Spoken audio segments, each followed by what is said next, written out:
Sebelum melanjutkan, jangan lupa subscribe dulu. Terima kasih. Bab 154, Kekuatan Internal Menerobos Level Xiantian. Kemenangan Huang Xiaolong dalam kejuaraan umum akademi membuat para penjaga dan pelayan istana Tianxuan menikmati sedikit sorotan. Semua orang berdiri sedikit lebih tegak dan lebih bangga. Di pintu masuk depan Tianxuan Mansion, petasan merah dinyalakan dan orang-orang di jalan dengan gembira menyaksikan ledakan itu selama lebih dari 1 jam. Pada malam yang sama, Istana Tianxuan mengadakan pesta perayaan besar, dan hampir semua pasukan besar dan kecil di kota kerajaan Luotong datang membawa hadiah ucapan selamat. Dari atas hingga bawah, semua orang di Istana Tianxuan dalam suasana gembira. Keesokan paginya, bahkan Raja Lu Ze sendiri datang berkunjung ke Istana Tianxuan. Bersamanya adalah putranya, Lu Kai. Raja Lu Ze mengucapkan banyak kata-kata penyemangat yang manis kepada Huang Xiaolong dan dengan murah hati menghadiahinya 3 pil roh 5 kelas tinggi serta banyak ramuan dan ramuan berharga lainnya. Sama seperti Sun Zhang dan Xiong Chu, Raja Lu Ze berharap Huang Xiaolong akan meningkatkan kekuatannya sedikit lebih banyak dengan mengonsumsi hal-hal ini sebelum ia berpartisipasi dalam pertempuran kota kekaisaran. Semakin kuat Huang Xiaolong, semakin besar peluangnya untuk mencapai peringkat yang lebih tinggi dalam pertempuran kota kekaisaran. Sebagai Raja Kerajaan Luotong, hadiah besar yang diberikan oleh Kaisar Duanren sangat sesuai dengan hasil yang diraih Huang Xiaolong. Sebelum pergi, Lu Kai menepuk bahu Huang Xiaolong sambil bercanda, "Aku benar-benar harus mengakuinya padamu, sialan, dan di sanalah aku bertanya apakah kamu berencana untuk mendapatkan tempat pertama kelas 3 tahun ketiga sebelum kompetisi. Aku tidak menyangka kamu akan maju dan meraih tempat pertama tahun ketiga, dan bahkan juara akademi secara keseluruhan." Huang Xiaolong tertawa, "Bukankah kamu juga menempati posisi pertama tahun kedua?" Lu Kai menyeringai malu, lalu dia mendekat ke telinga Huang Xiaolong, berbisik pelan, "Bro, kamu harus lebih memperhatikan, aku bisa melihat Chen Caixiu sedikit tertarik padamu."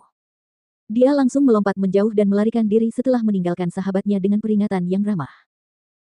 Huang Xiaolong menggelengkan kepalanya sambil tersenyum kecut sambil melihat Lu Kai yang melarikan diri. Bajingan ini. Pesta perayaan di Tianxuan Mansion berlangsung selama 3 hari berturut-turut. Itulah yang diinginkan Huang Peng dan Su Yan dan Huang Xiaolong tidak berniat menghentikan mereka. Selama orang tuanya bahagia, dia tidak keberatan. Selama 3 hari ini, Huang Xiaolong tidak berlatih teknik asura apapun. Sebaliknya, ia berkonsentrasi pada kitab suci metamorfosis tubuh. Latihan kitab suci metamorfosis tubuh Huang Xiaolong telah mencapai tahap 9, naga biru melenturkan cakarnya, dan sudah mencapai batasnya. Sekarang, dia bisa menerobos ke tahap 10 kapan saja. Setelah 3 hari perayaan, Tianxuan Mansion kembali tenang seperti biasanya.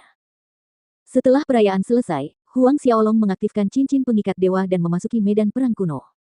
Selanjutnya, dia menelan pil roh dari hadiah akademi dan juga hadiah dari Raja Lu Ze, lalu mulai berlatih. Setelah tahun baru, mereka akan berangkat ke Kekaisaran Duanren untuk pertempuran kota kekaisaran, karenanya, meningkatkan kekuatannya sangat penting untuk sementara waktu. Oleh karena itu, tahun ini Huang Xiaolong tidak memberikan pil roh kelas tinggi kepada orang tuanya dan berencana untuk menggunakannya sendiri. Jika ditambahkan pil roh dari kompetisi akademi dan pil roh yang dihadiahkan oleh Raja Lu Ze, totalnya ada 7 pil. 1 roh dan 5 tingkat rendah, 1 roh dan 5 tingkat menengah, dan 5 roh dan tingkat tinggi. Huang Xiaolong mengonsumsi 1 pelet setiap hari. Pada hari pertama, dia menelan roh dan 5 tingkat rendah, dan seterusnya hingga roh dan 5 tingkat tinggi terakhir habis termakan. Pada hari ke-7, Huang Xiaolong mengambil dan memurnikan pil terakhir. Setelah memurnikan 7 pil roh, bukan hanya ki pertempuran Huang Xiaolong meningkat, tetapi juga kekuatan internalnya meningkat. Meskipun ki tempurnya tidak cukup untuk melangkah ke alam Xiantian, namun ia sudah membawanya semakin dekat dengan 1 langkah. Setengah bulan berlalu. Langit malam yang berawan membuat cahaya bulan keperakan menjadi kabur. Huang Xiaolong berdiri di halaman dengan kedua kakinya terbuka lebar, kedua tangan mengepal dalam posisi berjaga di dekat pinggangnya. Kemudian, tangan kirinya meninju keluar, jari-jarinya ditekuk seperti kait ke bawah sementara tubuh bagian atasnya terus berputar ke sisi kiri sambil bernapas dalam irama yang tetap. Energi spiritual bergemuruh saat berkumpul menuju Huang Xiaolong dan diserap ke dalam tubuhnya saat ia menarik dan mengembuskan napas. Di atas kepalanya, energi spiritual berkumpul dalam bentuk yang menyerupai 3 bunga. Saat ia terus mengatur napasnya, tubuh Huang Xiaolong tiba-tiba bergetar. Cahaya cemerlang bersinar dari dantiannya yang terletak di bawah pusarnya. Kemudian, aliran energi panas keluar dari dantian Huang Xiaolong seperti api yang membakar, mengguncang aliran udara di seluruh halaman. Pada saat itu, setiap orang di Tianxuan Mansion merasakan getaran energi yang kuat dan tekanan yang mengerikan. Halaman Fei Hou adalah salah satu yang paling dekat dengan halaman Huang Xiaolong. Fei Hao sedang berlatih ki pertempurannya saat tekanan tiba-tiba yang menyelimutinya mengejutkannya. Dia melihat ke arah halaman Huang Xiaolong dan keterkejutannya digantikan oleh kegembiraan. Mungkinkah penguasa sedang mengalami terobosan ke alam Xiantian? Terobosan ke alam Xiantian.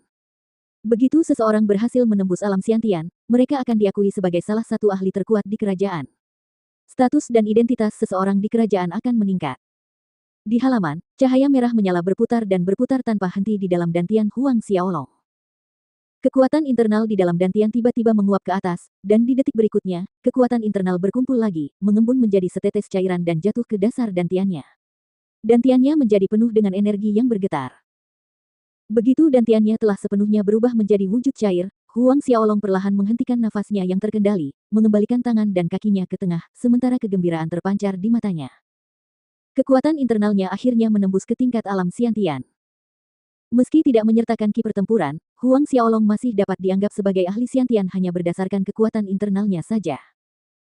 Pada saat ini, Fei Hao bergegas masuk ke halaman dari luar, berhenti di depan Huang Xiaolong dengan senyum cemerlang di wajahnya. Yang mulia, Anda berhasil menembus alam Xiantian.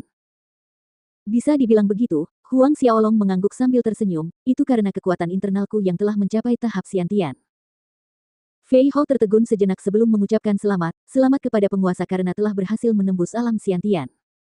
Setelah berlatih seni petir cair, Fei Hao memahami bahwa kekuatan internal yang meningkat ke tingkat Xiantian sama pentingnya dengan ki pertempuran yang menembus tingkat Xiantian. Huang Xiaolong mengangguk, lalu berkata, jalankan ki pertempuranmu dan terima salah satu serangan kekuatan penuhku.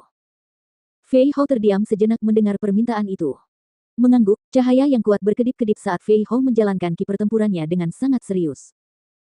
Melihat Fei Hao sudah siap, Huang Xiaolong mengangkat tangannya dan menggunakan telapak tangan halus pada Fei Hao. Serangan telapak tangan itu tenang dan surrealis, muncul di depan Fei Hao dalam sepersekian detik, meskipun Fei Hao sudah siap, dia masih terkejut. Dengan cepat, dia meninju dengan tinjunya sendiri, bertabrakan langsung dengan telapak tangan Huang Xiaolong. Tinju yang menghancurkan hati. Wah! Kepalan tangan dan telapak tangan beradu dan benturan itu menyebabkan ledakan keras menggema di halaman. Aliran udara berubah menjadi angin kencang yang berputar-putar, menyebabkan kursi dan benda-benda lain berjatuhan. Tubuh Fei Hao bergetar hebat, memaksanya terhuyung mundur sebanyak 5 langkah sedangkan Huang Xiaolong mundur 3 langkah. Fei Hao benar-benar mundur 2 langkah lebih jauh dari Huang Xiaolong. Fei Hao tercengang ketika menyadari hasil ini. Dalam pertukaran tadi, dia sebenarnya mengalami sedikit kerugian. Dia telah berada di alam Xiantian selama beberapa tahun terakhir, dan selama ini, dia selalu mengambil mutiara naga api dan berlatih seni petir cair dengan tekun. Secara komparatif, kultivasi ki pertempurannya bahkan lebih kuat daripada beberapa prajurit Xiantian Orde Kedua. Namun, semua ini tidak relevan karena dia baru saja kalah dari Huang Xiaolong yang baru saja menerobos ke alam Xiantian dalam waktu kurang dari 1 jam. Terlebih lagi, tidak satu pun dari mereka memanggil roh bela diri mereka. Jika Huang Xiaolong hanya memanggil roh bela diri naga hitamnya, mengandalkan penindasan roh bela diri tingkat tinggi terhadap roh bela diri sungai peraknya, secara keseluruhan, dia tidak sebanding dengan Huang Xiaolong. Sementara Fei Hao masih linglung saat pikiran-pikiran ini melintas di benaknya, siluet Huang Xiaolong kabur dan melanjutkan serangan keduanya. Melihat ini, Fei Hao tersadar kembali, lalu melancarkan gerakannya sendiri. Semakin lama mereka bertarung, semakin besar pula keterkejutan di dalam diri Fei Hao, karena ia menyadari Huang Xiaolong tampaknya bertambah kuat seiring berjalannya waktu, serangannya menjadi lebih kuat, lebih cepat, dan lebih tepat sasaran. Bisakah kemampuan bela diri pemulihan instan penguasa juga diterapkan pada kekuatan internal? Fei Hao berpikir dalam hati. Dia menyadari bahwa kemampuan bela diri pemulihan instan Huang Xiaolong dapat memulihkan ki pertempuran yang terkuras. Setelah bertukar lebih dari selusin jurus dengan Huang Xiaolong, dan tepat ketika Fei Hao tidak dapat melanjutkan lagi setelah didorong hingga batas maksimal, Huang Xiaolong tiba-tiba berhenti. Seketika, tekanan yang dirasakan Fei Hao berkurang drastis, memungkinkannya untuk mengatur napas. Dalam beberapa hari berikutnya, Huang Xiaolong berlatih tanding setiap hari, berlatih dengan Fei Hao dan Marshal Hao Tian. Saat berlatih tanding, ketiganya memanggil roh bela diri mereka. Fei Hao bukanlah lawan Huang Xiaolong, tetapi melawan Marshal Hao Tian, Huang Xiaolong perlu mengubah jiwanya dengan roh bela diri naga hitamnya. Bahkan ketika menambahkan Asura Sword Skill, kemampuan roh bela diri bawaan, Golden Linglong Body, dan Asura Fisik, ia hanya bisa seri dengan Martial Hao Tian. Meski begitu, itu lebih dari cukup untuk mengguncang konsep realitas Fei Hao dan Martial Hao Tian.